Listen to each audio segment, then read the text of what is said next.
I heard recently about a man in Minnesota who clearly needs to choose another profession. His name is Rafiq Abdul Mortland. Mortland had committed a string of robberies, and fortunately for him, he got caught. I say fortunately because with his crime spree, he was nicknamed the Rolaids Robber. And the reason that he received this nickname was that while he was robbing their store, he repeatedly asked store clerks for some antacid tablets. Mortland needed the antacid tablets because of the stress that came from his committing all of these robberies. Well, maybe he can relax now. He's serving a sentence of 8 to 10 years in prison. Any of you take Rolaids or Tums, by the way, don't answer that. Different people have different ways of dealing with stress. I also read a news story recently about a man in Germany who was arrested for screaming. Makes no sense to me, but evidently residents in the town of Aachen, Germany, called police complaining about a series of loud yells coming from the local forest. They found this 25-year-old man who had explained that he was walking in the forest at night and he was screaming as loudly as he could, and it was his way of dealing with stress. The man's scream frightened his neighbors and prompted them to call the police. And he now faces a fine of 75 euros. That stressed him out again, but police spokesman said, please do not go into the forest this time. Have you ever felt absolutely overwhelmed by your situation? Have you felt like walking away from your desk and just screaming? Or about your work responsibilities, or about your financial responsibilities, or your family responsibilities? It's been estimated that nearly 90% of all doctors' visits can be attributed directly or indirectly to stress, to the feeling of being overwhelmed. And when you think about the stress that many of us are carrying due to a new hurricane season being upon us, that alone can be troubling. Just a little something else for you to worry about. Here's what researchers have found. Stress not only keeps us awake at night, but it also suppresses the body's immune system, which makes us then vulnerable to all kinds of illnesses. We get sick, which may cause a whole host of other problems related to missing work and the inability to fulfill other responsibilities. And that just leads to more stress, and it's a downward cycle that rarely has a happy ending. So, what do we do when we are feeling overwhelmed? I'd like to suggest a simple formula taken from our lesson today from the Gospel of John. It's a story that's told several times in the Gospels. Therefore, it's well known to probably everyone in this room. Jesus was on a mountainside with his disciples. And when he looks up, he sees a great crowd coming toward him, and he says to Philip, where shall we buy bread for all these people to eat? Now, here's the situation that any normal person would feel overwhelmed. It's almost time for dinner, and suddenly they discover 5,000 uninvited guests. Wait, that's just the men. Surely there were women and children as well. An army of people. And Jesus asked Philip, where shall we buy bread for all of these people to eat? Now, they obviously did not have a Publix on speed dial. Besides, it would take several stores, even Publix, to feed that many people. But John says that Jesus asked, how were they going to feed the multitude? Only to test Philip, because he already had in mind what he was going to do. Now, Philip had no idea what to do to feed this mob. And he says to Jesus, 8 months' wages wouldn't buy enough bread for each one just to get a bite. Things look pretty dismal. There's no way they can feed all of these people. At least that's how it appears. And then Andrew speaks up and he says, here's a little boy with 5 small barley loaves and 2 small fish, but how far is that going to go with so many people? And then Jesus says something interesting. He says, have all the people sit down. And that's what they did. They had the people sit down. And Jesus then took the loaves and he gave thanks and he distributed those to those who were seated as much as they wanted, and the same with the fish. And when all had enough to eat, we know the story, he said to his disciple, gather the pieces that are left over, let nothing be wasted. And so they gathered, and all the stuff that they gathered that was left over filled 12 baskets. That's the story. So, how do you and I use this story to help us to deal with overwhelming situations? I'd like to suggest some simple steps. First of all, sit down. I can just see Philip running around saying, what shall we do? What shall we do? And Jesus knew that panic never solved any problem. Have the people sit down. A lecturer on stress management raised a glass of water and he asked an audience, how heavy is this glass of water? Various answers were called out, and then he replied, the weight doesn't really matter. What matters is how long you hold it up in the air. Hold it for a minute, not much of a problem. If I hold it for an hour, I'm going to have an ache in my right arm. If I hold it for a day, you're going to have to call an ambulance. In each case, the weight is the same, but the longer I hold it, the heavier it becomes. And that's the way it is with stress. He said, if we carry our burdens all the time, sooner or later, the burden becomes increasingly heavy. We won't be able to carry on. You have to put it down for a while and rest before holding it again. When you're refreshed, then you can pick it back up and carry the burden. So, he continued, before you go home tonight, put the burden of work down. Don't carry it home. You can pick it up tomorrow. Whatever burdens you're carrying now, let them go for a moment if you can. Relax. Pick them up later after you've rested. Life is short. Enjoy it.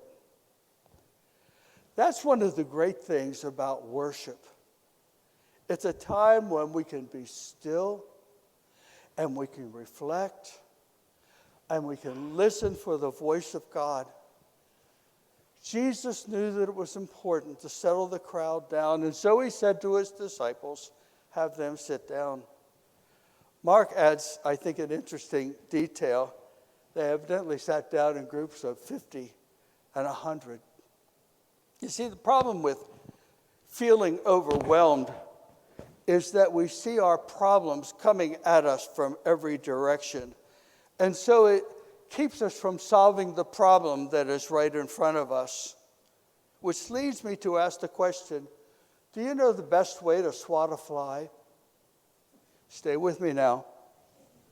According to the scientific journal Nature, the best way to swat a fly is to take a piece of tissue paper and put one in each hand and approach the fly with your hands equidistant from the fly, and then you just go like this, and then boom. This advice is soundly grounded in what has been called fly neuroscience. It seems that a fly cannot cope with this situation of being approached from 2 directions at once. Its central nervous system is geared to avoid approaching movement only in one part of its visual field at a time. And so 2 simultaneously approaching threats render the fly immobile. It cannot compute on what angle to take off. You and I are like that fly in some ways. If we're expending energy worrying about all the things that are lying ahead of us, we cannot effectively focus on the task at hand. No wonder Jesus said on another occasion, don't worry about tomorrow, because tomorrow will worry about itself. Each day has enough trouble of its own. Have the people sit down. That's where we begin. Sit down, calm down, focus on the issue that is immediately in front of you. Here's the second thing. Acknowledge that God has a plan. I love the way a church sign said it. It says, if your knees are knocking, kneel on them. John says that Jesus asked Philip, how were they going to feed all these people? He said it, asked it to test him. Jesus already knew what he was going to do. God has a plan. Do you really believe that God doesn't know what you need when you're in a moment of stress and panic? Relax. God will provide. There's power in trusting God. The same God who multiplied the fishes and the loaves that day can give you and me the resources that we need to meet our obligations.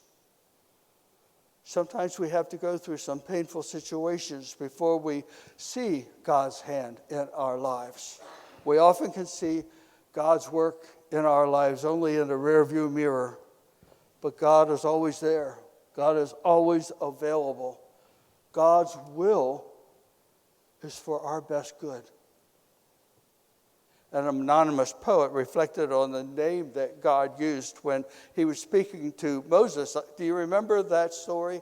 Moses asked God to tell him what his name was, and God replied, I am who I am. Thus you shall say to the children of Israel, I am has sent me to you. This unknown poet writes, my name is I am. If you live in the past, it will be very hard, for I am not there. My name is not I was. And if you live in the future, it will be very hard, for my name is not I will be. But if you live in the present, it is not hard, for my name is I am. The great I am is with us. Relax. God has a plan. Here's the third step. Make a beginning. Andrew came forward to say there was a little boy who had 5 barley loaves and 2 fish. It wasn't much, but it was a beginning. That would give them something with which they could start.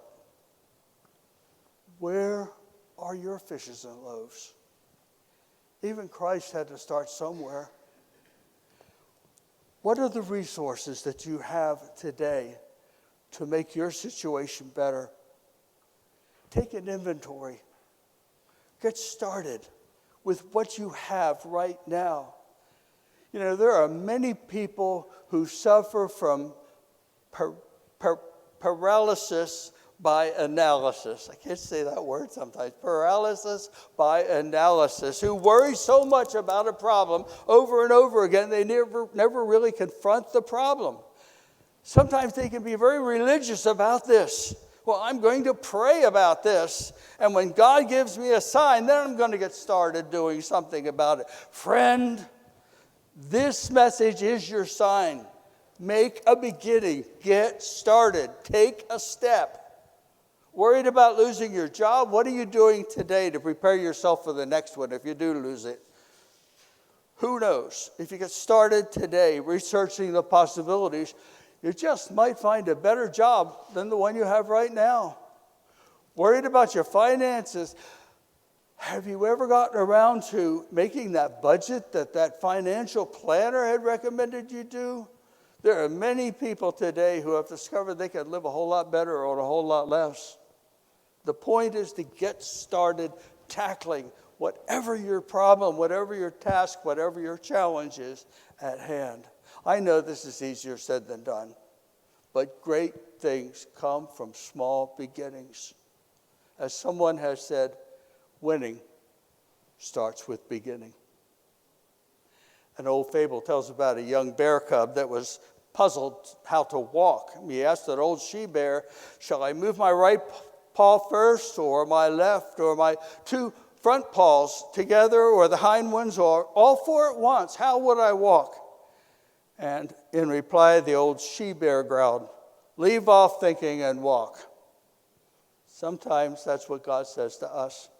Quit analyzing the problem to death and get moving. Sit down, acknowledge that God has a plan, make it beginning, and then finally, gather up the leftovers for next time. Chances are you're going to make it through whatever the problem is that you're trying to tackle right now. The question is, what will you take from this experience? What will you learn, whether it was a failure or whether it was success? Christ instructed his disciples, gather the pieces that are left over, let nothing be wasted. Why did he do that? I'm sure that at least some of them were grumbling, why save the leftovers? He can do the same thing tomorrow. That's not the point. Leftovers are important. Whenever you go through a difficult experience, you should learn something about how the world operates, and you should go stronger in your ability to handle life's difficulties. Each experience in life should make us a better and a stronger person, and that happens when we gather up the leftovers. One thing we're sure to discover is that we were right to trust God. That's a good thing to learn to prepare ourselves for another time of testing. On September 15th, 2024, the Titan, OceanGate's exploration submarine, imploded while looking for the sunken Titanic ocean liner, killing everyone on board. The material used for the exterior walls of the submarines could not stand up to the incredible pressure of the ocean so far down below the surface. But isn't it fascinating that in those same deep waters where that modern submarine had been crushed, little fish swim without a care in the world except where their next meal's coming from? What is their secret? Why aren't they crushed? Are they made of some new indescribable material? No. They have only the thinnest layer of skin. The little fish, it seems, have an internal pressure that perfectly corresponds to the pressure from the outside. God gave them what they needed to swim in deep places. And God will give us what we need when we swim in deep places as well. What do we do when we're overwhelmed? Learn from this beautiful story about Jesus feeding the 5,000. Sit down, acknowledge God has a plan, make a beginning or a first step, and after you come through the experience, pick up the leftovers. Use the experience to prepare yourself for the next time you are in a situation. We are not alone. The same God who multiplied the fishes and the loaves is with us. We need to remind ourselves that we are in the presence of the great I am. Praise be to God. Amen.